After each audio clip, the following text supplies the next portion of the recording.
Hola, muy buenos días. Un gusto estar con ustedes el día de hoy. Para el Sistema de Naciones Unidas es un honor compartir este espacio con ustedes y agradecemos muchísimo a CAMP por esta solicitud que nos han hecho de presentar la experiencia de Costa Rica en la investigación y la acción contra los discursos de odio. Costa Rica es hoy uno de los países líderes en el mundo en la investigación y la acción contra los discursos de odio. Desde el año 2018, justamente a partir de una elección nacional, empezaron a saltar ciertas señales de alarma que desde Naciones Unidas y junto al Estado costarricense, la sociedad civil, el sector privado y diversas organizaciones empezamos a prestarle atención. Desde entonces, con nuestro primer estudio, nuestra primera investigación en el año 2021, hemos realizado ya 8 investigaciones sobre la situación y los impactos de los discursos de odio en el país. Ningún otro país del mundo ha tenido estos avances ni ha generado estas investigaciones de manera constante y periódica sobre estos discursos de odio. Y vengo a contarles hoy por favor, pueden poner en pantalla la presentación. Muy bien, de estos resultados clave. 10 resultados clave de la última investigación sobre discursos de odio en Costa Rica. En primer lugar, hemos observado desde el año 2021 una tendencia creciente de los discursos de odio. Sin embargo, para el último año observamos una desaceleración. Crecieron, sí, pero a un ritmo mucho menor de años previos. En segundo lugar, estamos observando que hay menos emisores, una caída significativa en la cantidad de personas que están emitiendo discursos de odio. Sin embargo, estas personas se están volviendo mucho más violentas en estos entornos digitales. Observamos también que hay una altísima correlación entre temas de política, temas de realidad nacional, con la emisión y la generación de discursos de odio. ¿Cuáles son las categorías, cuáles son las áreas donde más están aumentando los discursos de odio? Hay más discursos xenofóbicos, hay más discursos racistas y muchos más discursos contra mujeres. Otras categorías han tenido alguna disminución, algunos bastante significativa en el último año. Los ataques contra población LGBTIQ+, ataques contra periodistas, observamos en el último año una reducción, así también un ataque a medios de comunicación. ¿Quiénes son los emisores principales? Los hombres principalmente, y la participación de hombres en la emisión de discursos de odio ha venido creciendo también sistemáticamente, lo vimos durante el último año. No todas las redes sociales se comportan igual, hay redes sociales que son más seguras y hay otras donde hay mayor apertura y menos controles a la emisión de los discursos de odio. Es en el Valle Central de Costa Rica, es decir, acá en la parte central del país, donde se concentra más discursos de odio, y el conflicto en Medio Oriente ha sido un disparador y ha generado polarización y ha permitido la proliferación de ciertos discursos de odio en el país. Y también estamos observando que el fútbol en Costa Rica se está convirtiendo en un disparador de los discursos de odio y los discursos de discriminación. A ver, ¿qué entendemos por discursos de odio desde esta investigación? 3 características principales. ¿A qué tipo de mensajes, que pueden ser verbales, pueden ser escritos, pueden ser también imágenes, conductas, que usan lenguaje que es ofensivo contra una persona por su nacionalidad, por su etnia, por su orientación sexual, por su origen, pero también incitan al rechazo, incitan a la violencia, incitan a la agresión y además pueden generar destrucción del tejido social, de la vida democrática y de la oportunidad de generar diálogos constructivos y solidarios. Quizá para las personas que tenemos hijos adolescentes nos damos cuenta, porque se dice mucho que cómo están impactando los discursos de odio y escuchamos a menudo que pueden llevar la violencia a la vida real. Sin embargo, para las generaciones más jóvenes no hay tal diferencia entre vida real y vida digital. Y los que tenemos chicas y chicos vemos que los espacios de socialización son las redes sociales, Discord, Instagram. Ellos no entienden la socialización si no es a través de estos espacios digitales. Entonces, los impactos que se generan pueden, además de generar violencia física, pueden generar también discriminación, pueden contribuir a problemas de salud mental en una buena parte de la población, y por eso es muy importante poder abordarlos. ¿Qué dice la evidencia? Esa línea que ustedes ven arriba nos plantea el escenario en el año 2021. Encontramos 550,000 mensajes en redes sociales relacionados con discursos de odio, discriminación, y a partir de entonces hemos ido observando un crecimiento a tal punto que esta cifra que ustedes ven en color celeste, 1.7 millones, fue la que logramos registrar en el último año. Es decir, hemos tenido un crecimiento sostenido de los discursos de odio, siendo los hombres los principales emisores de estos mensajes que se dan en la parte central de Costa Rica, y siendo una cantidad muy amplia de grupos de personas que han sido víctimas de este tipo de discursos de odio. Veamos el tema de los emisores. Desde el año 2021 notamos este crecimiento de personas, pero este año, este 2024, que es el círculo que ustedes ven en celeste, tuvimos una disminución del 64%, es decir, hubo una caída muy amplia de personas que están emitiendo discursos de odio. Uno hubiese esperado que los discursos de odio entonces bajaran, menos personas emitiendo discursos de odio sería una conclusión normal, pero nos encontramos todo lo contrario. La cantidad de discursos de odio aumentó. Esto significa que hay menos personas emitiendo discursos, pero que son mucho más violentas y son mucho más agresivos. Y nos hicimos la pregunta, ¿serán personas reales o serán bots automatizados? Entonces nos hicimos una investigación, encontramos los primeros días, el top 10, hicimos un top 10 y nos encontramos que la persona que más emite discursos de odio en Costa Rica emitió en el último año cerca de 20,000 mensajes. Y era una persona de carne y hueso. De hecho, ese top 10 son personas de carne y hueso. Imagínense entonces, 20,000 mensajes en un año significa cerca de 60 o 70 mensajes por día, ¿verdad? Entonces es una persona que está dedicada exclusivamente a eso, lo que nos hace entonces entender que hay toda una organización que está ligada a la producción de noticias falsas, de desinformación en la generación de este tipo de mensajes. A ver, el comportamiento de las redes. Veamos el caso de Facebook. Que es una de las redes sociales que más se usa en Costa Rica. De hecho, Costa Rica tiene uno de los índices más altos en el mundo de uso de Facebook. Sin embargo, a pesar de que es la red social que más se usa, solamente el 32% de los mensajes totales se registraron en Facebook. La gran mayoría de mensajes se registró en ex antiguo Twitter. Y eso pese también a que la tasa de uso de Twitter en Costa Rica es muy, muy baja. Lo que sí observamos también es que la red social más segura, donde hay menos odio, menos violencia y discriminación, es Instagram. Veamos la distribución por volumen de temas. Estos fueron los grandes temas que más generaron discursos de odio y violencia en las redes sociales de Costa Rica. En primer lugar, temas relativos a realidad nacional y política. En segundo lugar, xenofobia. Género, también encontramos una cantidad significativa, amplia de este tipo de discursos racistas, y también otros referidos a religión, orientación sexual, discapacidad y lo que hemos denominado también choque generacional.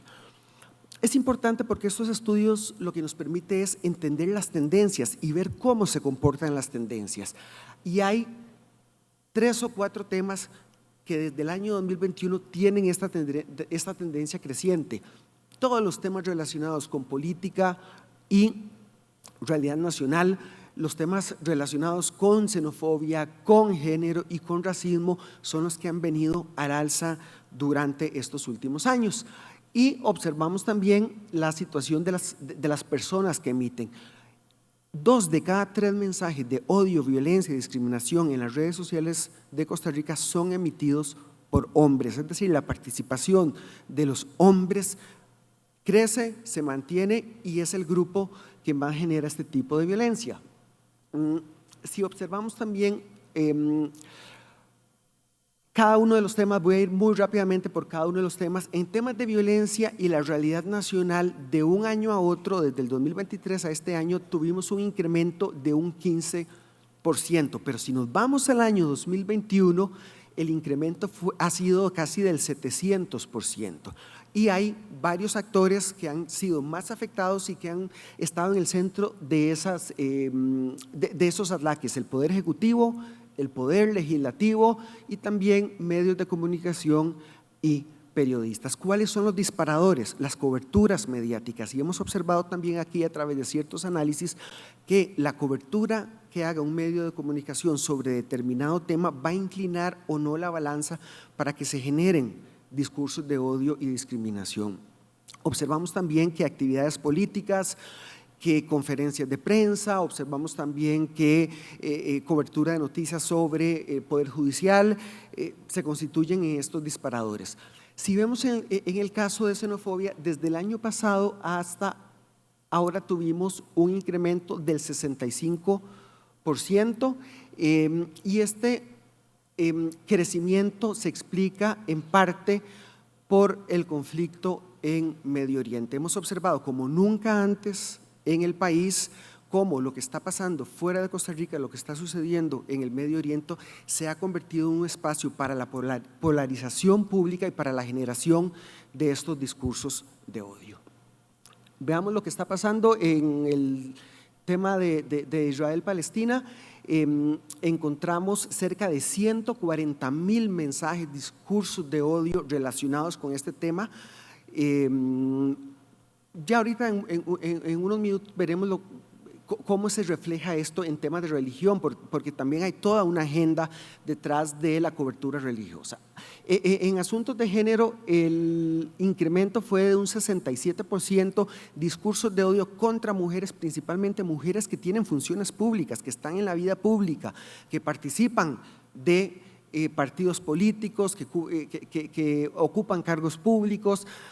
Los ataques en general a las mujeres son por su apariencia, es decir, se le van directamente a la apariencia, a la manera en que hablan, a las actitudes, y hay ciertos disparadores, como por ejemplo el 8M, ¿verdad?, que debe ser una fecha para reivindicar derechos, para hablar sobre el avance de los derechos, se convierten en espacios donde principalmente estos grupos de hombres atacan a las mujeres que defienden y que piden igualdad de derechos. En el tema de racismo, este es un tema fundamental. Aquí el gran disparador es el fútbol, un tema que debería ser pues para unirnos, para encontrar espacios para divertirnos, para convivir con las demás personas. Se ha convertido en Costa Rica en el principal disparador de discursos de odio racista, principalmente contra personas afrodescendientes. En el tema de religión hemos observado también ataques fuertes a personas musulmanes, a personas judías, en relación también, por supuesto, que con el conflicto armado entre Israel y Palestina. Aquí hemos encontrado cerca de 40,000 mensajes. Uno podría decir, bueno, ¿es mucho o es poco? Si consideramos que el año pasado no teníamos este tipo de mensajes y este año sí tenemos, y en comparación con los datos de base que hemos tenido desde otras áreas, sí podríamos considerar que es un tema que está generando mucha polarización en el país y la gente está hablando sobre esta situación. Sobre asuntos de orientación sexual e identidad de género, vimos el año pasado una caída muy significativa, cercana al 69%, muchos menos ataques y agresiones a personas de la comunidad LGBTIQ+. Y voy a pasar ahora la palabra a la coordinadora residente de Naciones Unidas para poder conversar un poco sobre los resultados de esta acción entre Naciones Unidas y el Estado costarricense. Ok, muchísimas gracias. Gracias, Danilo, nuestro oficial de comunicación. Yo soy la coordinadora del Sistema de Naciones Unidas. Antes de todo, como es la primera vez que les saludo, mucho gusto y un honor estar aquí. Gracias, CAM, por habernos involucrado desde el principio. Y cuando CAM decidió que el foro de este año se estaría en Costa Rica, creo que hicieron un análisis de lo que pasa en Costa Rica y nos encontraron como Naciones Unidas, pero sobre todo como Naciones Unidas, porque aquí en Costa Rica estamos haciendo todo este trabajo sobre discurso de odio. Entonces, mi primer mensaje es, como sé que hay mucha gente de muchos otros países de la región, escuchen quizás, y si le interesa, estamos aquí también para compartir nuestra experiencia y quizás replicarlo en otros países.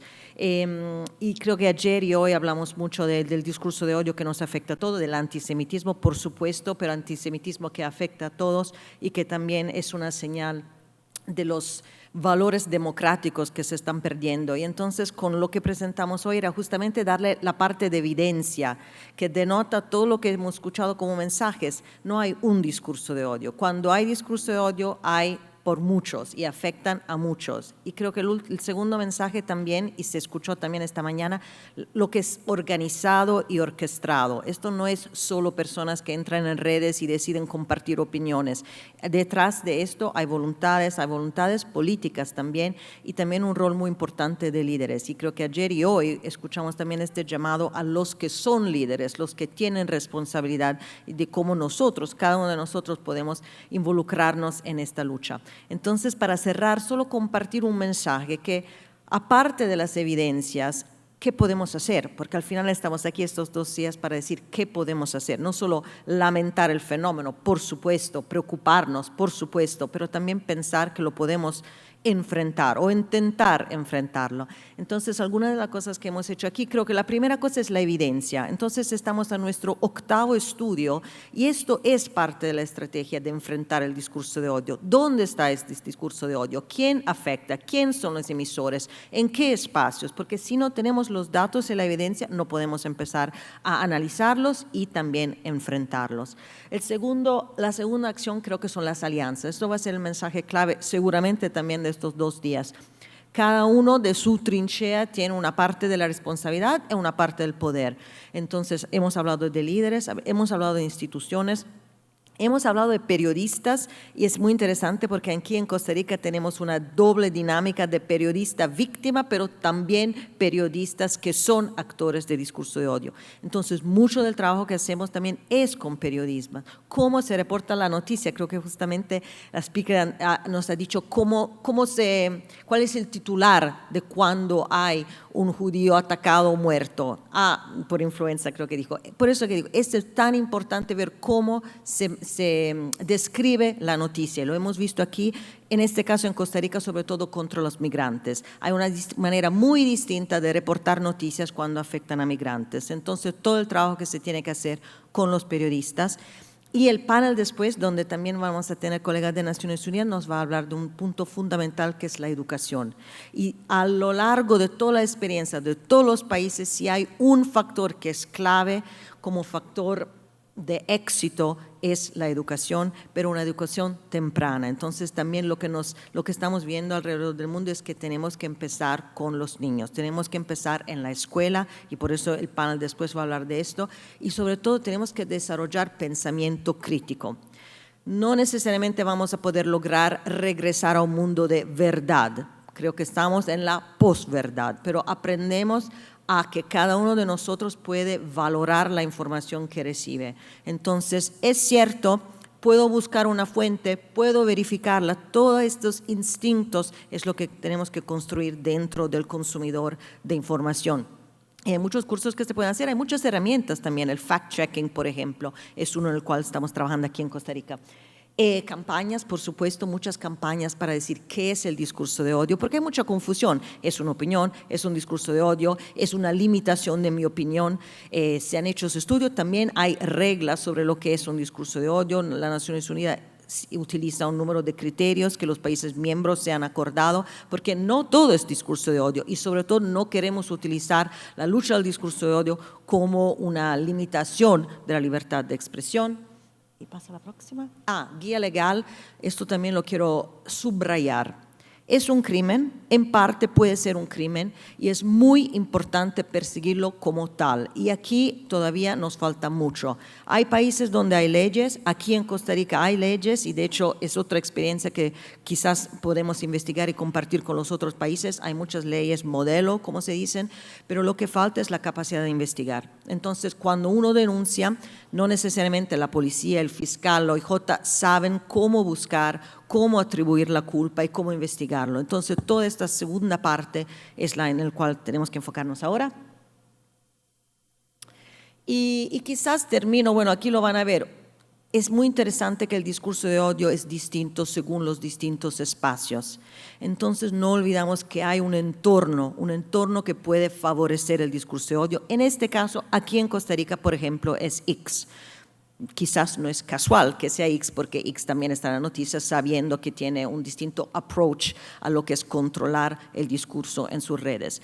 Pero puede ser otro espacio en otros países. Entonces, responsabilizar los líderes de estos espacios digitales creo que es sumamente importante. Buscar alianzas con nosotros, por ejemplo, hemos tenido más éxito con Meta y tenemos una alianza, una colaboración con ellos. Y es muy interesante sentarse con Meta y escuchar cómo funciona el algoritmo, porque el algoritmo tiene sus propias reglas y entonces comprender el algoritmo y ver cómo también nos podemos proteger del algoritmo es muy importante.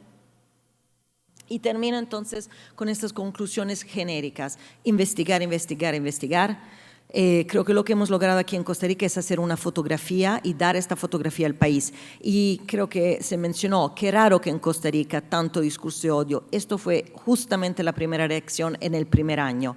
500,000 de mensajes de odio en un país de 5 millones de habitantes. ¿Cómo es posible? Pero fue tan importante dar esta fotografía y empezar esta conversación nacional. Lo que se ha logrado aquí en Costa Rica es una conversación. Este informe sale todos los años y le aseguro que todos los años hay muchos debates, hay mucha prensa, hay mucho cuestionamiento personal del país. Y creo que esto es sumamente importante. Y myth y evidencia, lo que es mito y lo que es realidad. Entonces retomo este tema de el pensamiento crítico y aprender a buscar la verdad. No necesariamente estamos interesados en la verdad, entonces también esta responsabilidad de buscar la verdad y también estudios. Hay muchos estudios de por qué la gente forma opiniones aunque sabe que no necesariamente es la verdad. Y lo hemos, por ejemplo, visto en COVID. Entonces creo que la evidencia, pero los análisis de cómo podemos influenciar la construcción de verdad y también cómo podemos al final proteger víctimas. De hecho, esto es un mensaje muy importante. Estamos muy enfocados en los emisores, en limitar los emisores, pero también un mismo tipo de enfoque tiene que ir a las víctimas, que hemos visto, por ejemplo, que la víctima mujeres que existen en España, pero también aquí, y el impacto muy real del discurso de odio. Este es también un mensaje muy fuerte que sale de todas las investigaciones.